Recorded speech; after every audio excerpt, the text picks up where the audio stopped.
Opnieuw een zware dag voor de familie van de vermoorde Ishelle uit Oostburg. Vandaag diende het hoge beroep in de zaak. Verdachte Sandra H. ontweek de vragen, liet lange stiltes vallen of zei dat ze het niet meer wist.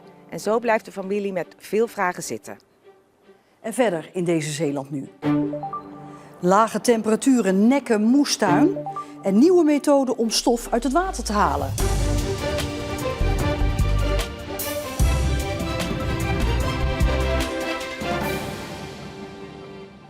Goedenavond. Het Openbaar Ministerie heeft in hoger beroep opnieuw 18 jaar cel geëist tegen de 47-jarige Sandra H., die Ishelle van der Velde om het leven bracht. Ruim 3 jaar geleden verdween Ishelle uit Oostburg spoorloos. En na vele zoektochten van politie, familie en vrienden werd vriendin Sandra H. aangehouden en werd ook het stoffelijk overschot van Ishelle in delen teruggevonden. En bij het gerechtshof in Den Bosch, waar het hoger beroep dient, staat verslaggever Mercy Kamermans. Mercy, Sandra is eerder door de rechtbank in Middelburg veroordeeld tot 18 jaar cel. Dus vandaag in hoger beroep is opnieuw de eis 18 jaar. Maar waarom was dat hoger beroep er eigenlijk? Ja, dat hoger beroep is ingesteld door de verdachte zelf, door Sandra H. Zij is het er niet mee eens dat ze veroordeeld is voor moord, waarbij dus sprake is van voorbedachte raden.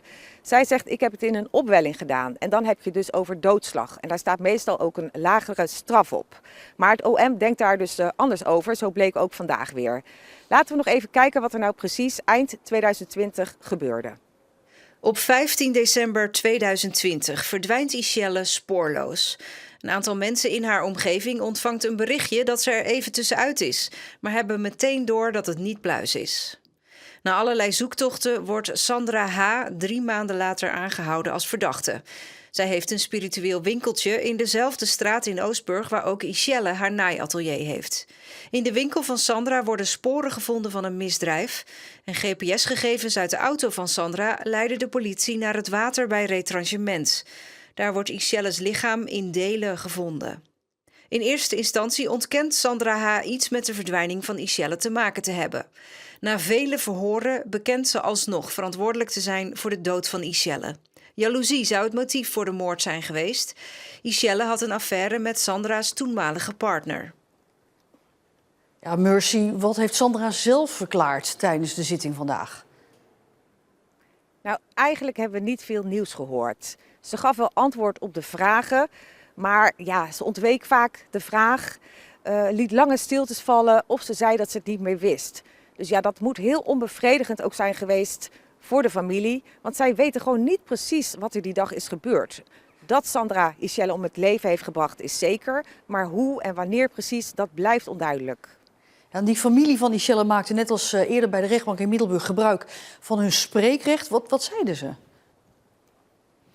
Ja, ze richten zich eigenlijk allemaal direct ook tot Sandra. Die keek trouwens niet op of om, die keek alleen maar naar beneden. Ze nemen het haar heel erg kwalijk dat ze eigenlijk geen verantwoordelijkheid heeft genomen voor haar daden. In haar laatste woord zei ze vandaag wel dat ze spijt had, maar het kwam niet heel intens over, om het zo maar te zeggen. Ja, en de familie zegt, ja, wij hebben levenslang. Hoe gaat de zaak nou verder, Mercy? Het Hof doet over 4 weken uitspraak. Normaal gesproken doen ze dat na 2 weken, maar in dit geval hebben ze wat langer de tijd nodig om het hele dossier nog eens tot zich te nemen en tot een oordeel te komen. Je blijft de zaak voor ons volgen. Dankjewel, Mercy Kamermans. Inwoners van Breskes en omgeving moeten hun water uit de kraan nog steeds koken na een lekkage gisteren in de waterleiding. Daardoor kwam in het gebied weinig tot geen water uit de kraan. Die lekkage is al verholpen, maar toch blijft het advies tot morgenavond 9 uur water 3 minuten te koken voordat je het kan drinken of gebruiken om te koken. Er waren het afgelopen jaar al meerdere waterstoringen in Zeeuws-Vlaanderen. Ruim 500 asbestslachtoffers hebben vorig jaar een tegemoetkoming gekregen, waaronder relatief veel Zeeuwen. Dat meldt het instituut Asbestslachtoffers.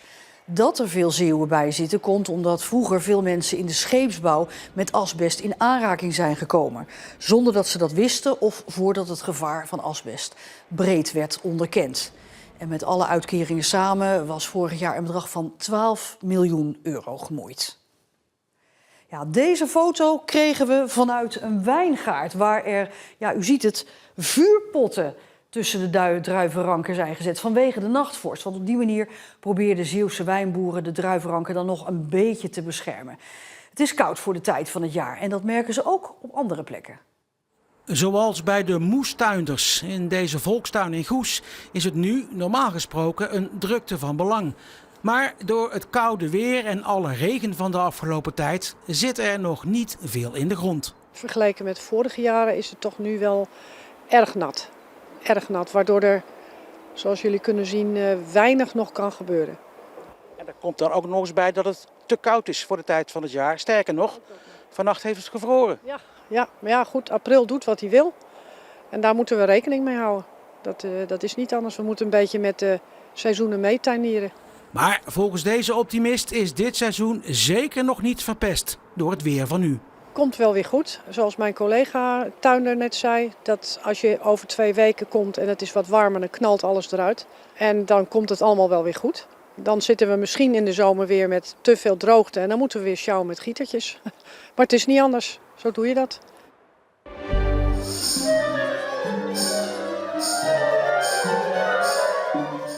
Zo klinkt het muziekstuk van componist Hirat Moradi. Hij hoort zijn zelfgeschreven stuk voor het eerst gespeeld door een orkest. It was an amazing experience getting to hear it come to life. Definitely different from what I expected, but that's only natural when you go from paper to finally hearing a real orchestra play it. Net als 8 andere componisten uit het buitenland doet hij mee aan het Mostly Modern Festival in Middelburg. Dit hele festival staat in het teken van dat we elkaar helpen.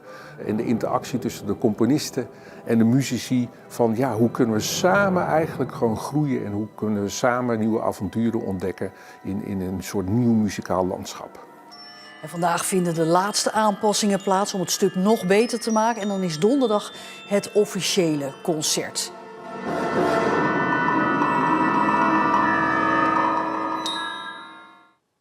En het festival duurt nog tot en met zondag, want dan is het slotconcert. Er worden steeds meer methodes ontdekt om PFAS-chemicaliën uit water te halen. In Amerika is onlangs een methode bedacht waarbij de PFAS niet uit het water gefilterd wordt, maar al in het water zelf wordt afgebroken. De onderzoekers zeggen dat een verbod op PFAS, wat in Europa is aangevraagd door de methode, niet nodig hoeft te zijn. De PFAS-chemicaliën zorgen voor een duivels dilemma. Aan de ene kant maken ze ons leven makkelijker door hun bijzondere eigenschappen.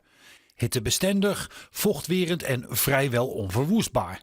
Maar juist door dat laatste komen ze blijvend in ons milieu, water en lichaam. En nu we weten dat je er ziek van kunt worden, wordt met man en macht geprobeerd om de PFAS uit de afvalstromen en uit ons drinkwater te halen. Zoals het nu is het drinkwater wat wij produceren, is de hoeveelheid PFAS die daarin zit ruim onder de geldende normen. En ook de nieuwe normen die de Europese Unie heeft uitgevaardigd, die vanaf 2026 gelden. Daar voldoen we ruimschoots aan. De hoeveelheid PFAS die in een liter water mag zitten is steeds meer naar beneden bijgesteld. Dat betekent dat Evides zich iedere keer moet aanpassen. En dat betekent dat we ook aan het kijken zijn naar wat kunnen we doen in het zuiveringsproces om nog meer PFAS eruit te halen. De zeer strenge maximumwaarden voor PFAS leggen zware druk op bedrijven en overheden. Het filteren van PFAS is lastig en duur. In Amerika is er nu een methode ontwikkeld die een revolutie kan betekenen. Want bij deze methode verdwijnen de PFAS als het ware. What we do is we use electrolysis. Where we also use catalysts to break these CF bonds and turn them into benign compounds. What we do is we destroy the PFAS. So we're not collecting the PFAS and concentrating it and things like this. En wat er wel overblijft, kan weer hergebruikt worden. It can actually be used as a precursor material for optical materials. Ook claimen de onderzoekers dat hun methode veel goedkoper is dan filteren. We did a very conservative estimate, by the way, of our techno-economic analysis. And it's probably, if you were to build all this on a very large scale, the price would come down even more. Het klinkt fantastisch, maar ik hoop dan dat die industrieën die PFAS-componenten gebruiken ook die afvalstroom voor hun rekening nemen. En dat het daarmee niet in onze bronnen en dus niet in ons milieu komen.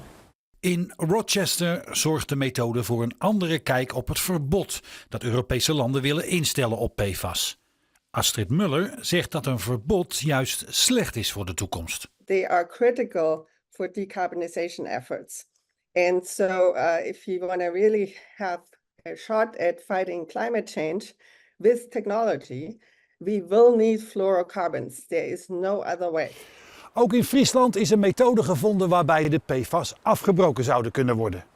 Hopelijk doen al deze methodes ertoe om de verspreiding van PFAS tegen te gaan. Over het verbod op PFAS volgt dan weer een nieuwe discussie.